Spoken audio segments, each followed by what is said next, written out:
And you've just heard Golden, which is the title track from NATI's new EP, which is out on March the 21st. And I'm delighted to be joined once again by Nati herself. Hello there. Hello there, this is becoming a regular thing, which I don't mind at all. Oh, fantastic. It's always good to catch up to talk to you, but particularly to talk to you about this new EP. What can you tell us about it and the songs which are on it? So we're just about doing to the last few songs in the EP being released because the full whack comes out on at the end of March, and This Town just came out on the 7th, which was very exciting. But the EP itself as a whole, I like to think of it as it's quite older was like the coming of age and turning 30 and all the beautiful ugly things that comes with it. And I think Golden's more of healing. It's more everything's all right. Let's appreciate what we have. Let's appreciate the joy of nostalgia. Let's appreciate learning lessons. And it's kind of like the kiss goodnight. Such a vast difference to older. But it's about many things. There's angry songs, there's deeply sad songs, there's songs about wanting to go home, there's happy, joyous, nostalgic songs, and there's a particular song about being kind to yourself and looking after yourself. And when you find that peak version of yourself that you've always wanted, looking after that part of yourself so that you last. So I would say in all, it's about healing. Some interesting ideas in there. That idea about enjoying nostalgia. Could you expand a bit on that? Because I think that is something that sometimes we kind of worry about doing. Well, actually, we shouldn't. We should kind of embrace it. Absolutely. I mean, what do you think photo albums are for? I mean, that's why our families have all these memories encased in time. It doesn't have to be a photo, it could be an heirloom in your house, it could be a memory, it could be a smell, it could be a song, it could be a place. And for me, the title track is Golden because that is the feature track, and Golden is exactly about that. It was I think so when I was writing it with Prentice of Vistas, we were kind of just strumming the guitar, and we were kind of the very professional way of songwriting where you strum the guitar and you just mouth vowels until until you come up with a word. And I was like, it sounds like we are saying the word golden. And so we had just written another song that day. So I says, right, we'll bench that and we'll work on this tomorrow. And the next day we come in, I says, right, we're saying golden. So I decided to be very, very whimsical and I said, let's do a little thought experiment. And bless his heart, he went along with it. I says, right, when you think of the word golden and you shut your eyes, what do you think of? And so I sat myself down and I was like, right, when I think of the word golden, I think of warmth, I think of joy, I think of happiness, I think of summer, the last few rays of the ever present Scottish sun on my face. Which is here Uh, today. Can you? Yeah, it's like, it is, and I just went out for my messages in all black, right, with sunglasses on. I looked like I was in the Matrix, and I was like, I chose the wrong color the day because it's actually quite warm. But anyway, I was like, right, where am I? It's golden hour, the sun's setting, I've got the warmth on my face, I'm by the beach, I can hear the laughter of my best pals behind me, and we're just having a barbecue on the beach, which in my mind now sounds quite Australian, but it's not. But it was just a very vivid, vivid memory of joy and nostalgia and youth, and that sense of like when you talk to your friends now, you go, how did we end up here? Like, do you remember when we were jumping out of trees and, the summer holidays went by like that when you were in school and water fights in the street and leaning out your window and saying to your friends, no, I can't come out there now. It's Sunday and I've got my bath to get and I've got school tomorrow. Like just tiny, huge things that really take you back. And I don't ever want to, much like we're older, getting older doesn't scare me, and so looking back definitely doesn't scare me. I think it's a wonderful thing, and that's why that's what it's called. it's so interesting to compare the two because when we spoke last, we were talking about the debut older and that idea about just what that meant to you in particular. And it's almost a full circle thing that you're now looking back and they obviously clearly work well together. Do you think making music for you has changed since Older came out? I'm definitely more comfortable with co-writing now. Older bar one song was written entirely by me. Of course, I wrote Open Road with the fabulous Newton Faulkner, but everyone else was solo. And to delve into co-writing for Golden, it was a scary thought, but I was able to be more free and try things that I'd never tried before. So Golden, the whole EP, has a slightly more, not heavy, but like a sort of more rock sound, which is something I've always wanted to delve into. And I'm playing live with electric guitars, and I feel like Alanis Morissette is great. But in terms of the difference, I think I've just grown as a person. I've gotten older. I've learnt more. I've been through more. I've learnt a lot more lessons. And some of the songs, for example, Midnight, that was a hefty amount of looking back and a hefty amount of not the nicest memories, where Golden is like lovely, beautiful, nostalgic, sparkly joy. Midnight is horrific, but it was really healing to write it. So I suppose the difference is I kind of look at songwriting as a free form of therapy, because therapy is bloody expensive. And so the songs are different. You just said they touch on different themes. Is the way that you write them different? I mean, you're saying you're songwriting in a partnership, which is kind of new. Does that change the way you do them? Is it different every time? So I'll use Midnight as an example again. For songs like Midnight, I wrote that with the Girls of Ink, who are a fabulous writing duo. And they'd come to my house, we'd settled in, we had many cups of tea, many a heart to heart, and by the early hours of the morning, Midnight had been made. And the sort of more black and white references and meanings to it, I kind of kept close to my chest. But when I was writing the lyrics with them, I knew what I was talking about. So Midnight can mean many things to many people, but it has a very personal meaning to me. But regarding co-writing with people, I think it's new. If you've never done it before, it can be quite daunting. But if you're in with the right people, which I certainly was, it is, like you said, like that's such a great word that I'd never thought of before. It's like a partnership. You didn't realise until you go in a room and you write songs with people that you both start speaking the same language as soon as you pick up instruments. And it's a language that in your mind nobody else is speaking. So just say it was with Prentice and he plays a chord on the guitar. It's like a story. I can see the story in just that one chord, and then he picks up on that and he's like, well, what if we relate it to this, and what if we use imagery of this? And I'm like, oh yeah, and we just build and build and build and build, because as soon as you're in that zone and you're speaking the same language, the song can be done in a matter of 45 minutes. So that's something I've discovered, is that as soon as you lock in and you get the right person, it's it's a whirlwind, and the songwriting becomes a lot more expressive.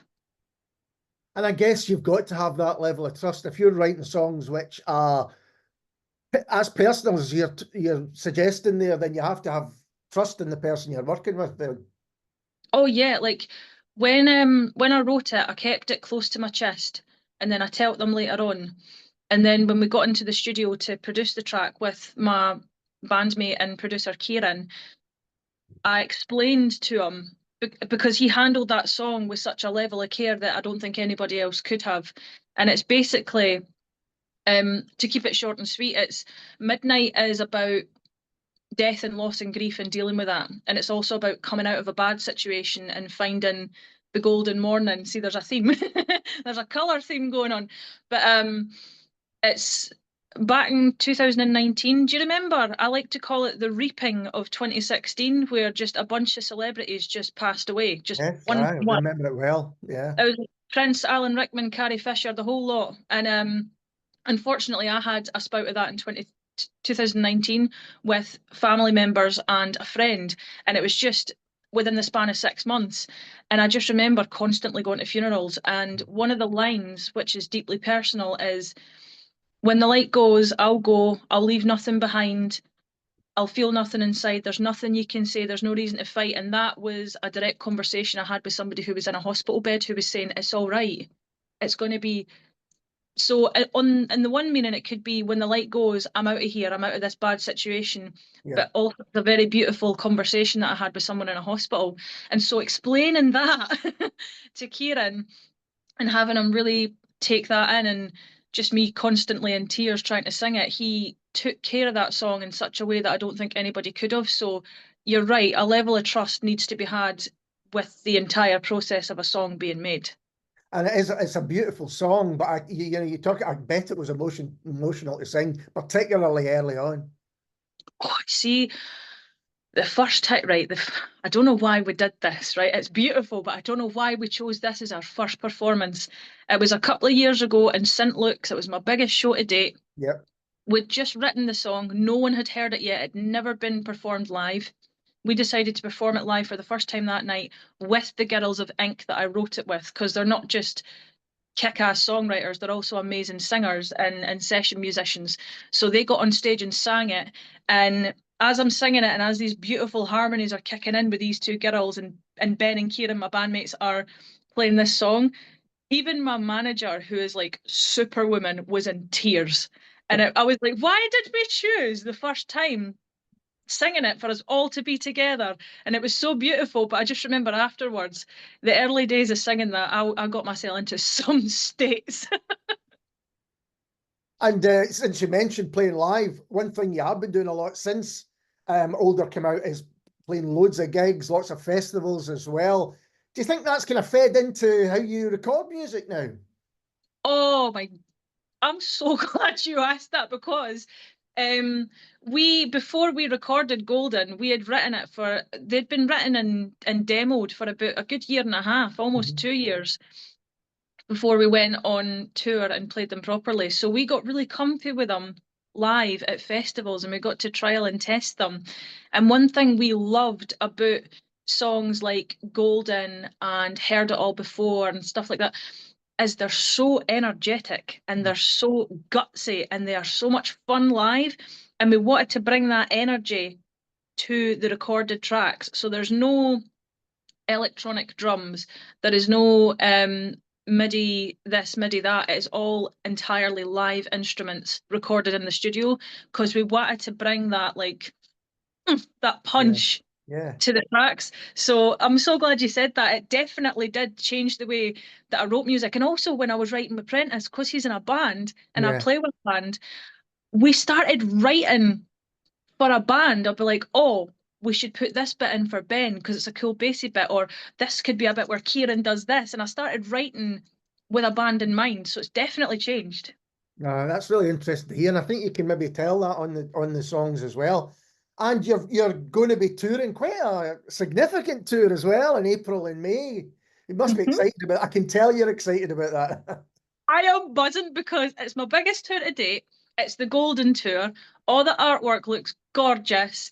It's very live. It's very live. It's very loud. It's very entertaining. It's very fun. I'm going to be chatting with the audience because, well, you know me, I'm so shy and quiet, so I'll just be talking as much as I can. But also, like, I think also having a tour in spring is quite nice because just between us, you're no hopping in and out of vans when it's pitch black, and you're no freezing, and you're no catching everybody's flus. It's going to be quite nice to do tours when there's actually sun in the sky. And where can people find the dates for that? Where's the So best place? if you go to any of my social medias, there's usually a little master link in the wee biography bit, the bio as people call it. I've said click the link in my bio so many times the past couple of weeks, I think I'm going doolally. But yes, in the bio, there's a link, and that gives you links to everything. And one of them is tickets for the tour, and I'm going all over the UK. So you better all come and see me, or I'll start crying and I'll tell my mum on all of yous. I'm just going to mention, because I've got it here, so I'm going to mention the Scottish dates, if that's all right with yourself. Of course you can, go for it. On the 18th of April, you're going to be at the church in Dundee. On the 19th of April, at the Tollbooth in Stirling, which is a brilliant venue. I love the Tollbooth. And then on the 1st of May, you're going to be in Glasgow at the Oran Moor. 2nd of May, Aberdeen at the Tunnels. And then on the 3rd of May, Edinburgh at Cabaret Voltaire. That's some great rooms. I know, I've never played Cabaret Voltaire before, so I am buzzing. Tollbooth in Stirling was absolutely fabulous as well. I think that was the first show we did on my last tour, and it was brilliant. It's a great room. yeah, everybody better come and see me, or as I said, I'll tell my mum and I'll tell my gran and I'll start crying. And we're going to hear in a moment the recent single, This Town. Tell us a little bit about that before we play it. So This Town was also a co-write with the lovely Lassies of Ink, and it started off as a joke. So we'd written Midnight and we'd kind of gotten the crying out of our system, and so the next day we were like, right, let's write something a bit more upbeat. I don't think I can hack another song like that. And I've always been told, like, there's always a joke that I am painfully Scottish, and I've always said that no matter what happens, I'm never moving out of Scotland. No matter what the conveniences are, what the benefits are, I will die here. Do you know what I mean? I've never had a desire to move elsewhere, whether it be for career choices or just general choices. And so we started making this sort of taking the Mickey song of, like, it was originally called I'm Not Moving to London because they live near London. And it was just a funny little song. And I was like, oh no, we've got something here. And so what the song actually became, once we got over the giggles, was that story of somebody who's maybe moved somewhere to start fresh and to start new and to, I'm going to change my life and I'm going to have a new career and I'm going to be a star, or whatever it may be. Yeah, yeah. And you get there and you move in and you get all your stuff and you put all your ornaments and your scents and your smells in your bathroom and it's your home. And then slowly but surely you realise that that town is a big pile of redacted, and you long for home. You long for the familiar sights and sounds and smells. And that's why the chorus is give me blue skies sometimes. Blue skies, mountains, good guys asking how my day went, folks saying hello to you, long drives with any street lights or pollution burning my eyes, give me real life. And then I think another lyric is, because Scotland is beautifully rustic, and the line was, I stepped inside a dream, but this one's no for me, it's no enough, I want it rough round the edges. And it's just it's a love letter, in short, it's a love letter to Scotland, but in an entirely cheeky way. Yeah. And what's funny is, this town is not based on any town. The town that I'm saying, oh, this is rubbish, I want to go home. So in your mind, it is any town you're thinking of. Yeah, exactly. You can apply it to whichever one you want to. So you're not going to get in trouble for singing it because nobody cares what town you're talking about. You just keep it to yourself. Natty, it's always a pleasure to catch up and talk with you. All the very best with the EP and the tour as well. Alistair, mate, it is always a joy to talk to you. You make me so happy. You always make me giggle. And I'm forever going to adore your glasses and your moustache. I think one day I'm going to have to get it tattooed, just the glasses and the wow. and I'll get a wee signature. Well, that would be amazing. That's never happened before anyway. And this is Natty and This Town.